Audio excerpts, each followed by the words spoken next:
안녕하세요. 한 주가 시작되는 월요일 아침이 되었습니다. 2024년 8월 19일 오늘도 생명의 삶 말씀 나눔 11기의 마지막 본문 함께 묵상하고 삶의 자리로 나아가도록 하겠습니다. 오늘도 말씀 가운데 승리하는 여러분 되시길 바랍니다. 네, 열왕기하 25장 18절부터 30절까지의 말씀이죠. 이제 어제 본문에 보면 시드기야가 잡혀간 유다에 대한 모습이 나와요. 그리고 오늘 본문에 시작되는 포인트를 보니까 끝까지 항전했던 사람들이 있었던 것으로 보여줍니다. 그런데 그들이 다 바벨론의 장군에게 잡히죠. 600명의 반란 세력이 모두 잡히고 죽임을 당합니다.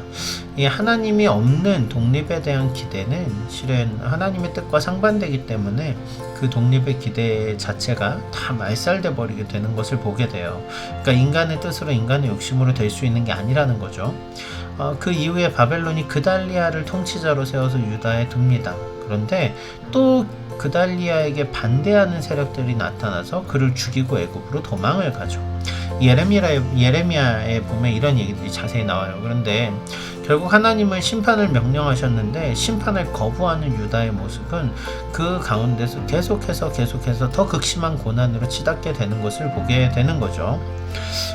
예루살렘은 이제 황폐하게 됩니다. 유다는 멸망하게 되었고 역사 속에서 그렇게 이스라엘이라는 나라가 사라져 버린 것처럼 됩니다. 그게 바로 열왕기하 25장의 마지막 부분에 간 이야기죠.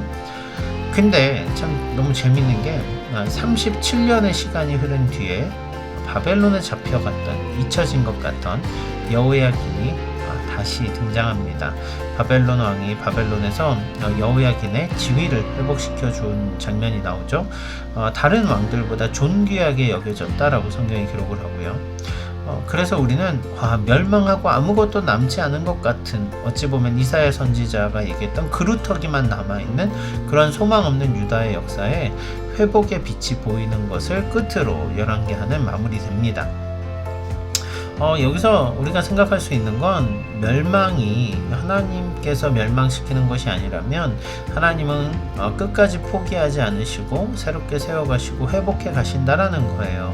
이스라엘에게 심판은 불가피했지만 심판이 끝이 아니라 심판을 통과하며 회복의 자리로 나아갈 수 있도록 하나님은 여전히 역사 속에서 그 언약을 신실하게 지키시고 이루어 가시더라는 것이죠.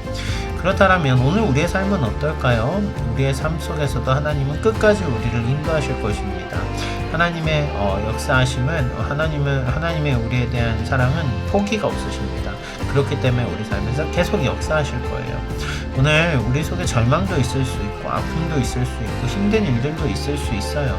그런데 거기에서 끝까지 우리를 포기하지 않으시는 하나님의 손길을 놓지 않고 걸어가는 여러분 되셨으면 좋겠어요. 역사 속에서 또 오늘 우리의 삶 속에서 일하시는 하나님을 함께 찬양하는 이 아침 되길 주님의 이름으로 축원합니다. 감사합니다.